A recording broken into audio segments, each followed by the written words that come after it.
All right, so after we've done each side with the single-legged band series on the floor, I like to bring everything back together to re-stabilize, because usually when we go into those exercises, one side's stronger than the other, one side's weaker than the other, they've got a bunch of different compensations happening. So this way I can focus on stabilizing the pelvis again after individual work.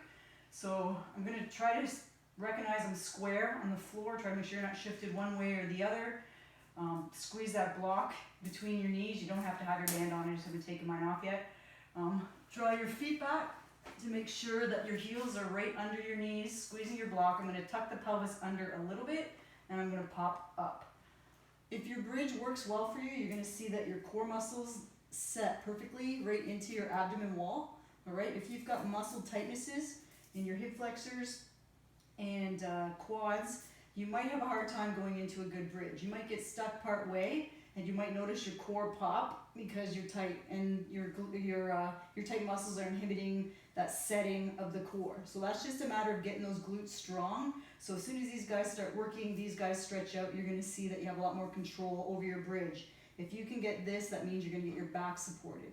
All right? So it's a little bit of a process. Tuck and lift, squeezing that block, tuck the tailbone under, lift, hold. You can read a lot. This is one of those information exercises. You can tell as you lift if you shift right or left. Hopefully squeezing the block neutralizes your bridge and keeps you square between your hip base. And you can do tons of these every day. This is a great thing to do at the workplace if you sit a lot. Gets the glutes working, stretches the quads out, really gets that pelvis engaging. All right, so this is one of those exercises that you almost can't do enough of. It's probably one of the best core exercises going. So there's 2 or 3 places in the hip work that we did where you can easily throw this in.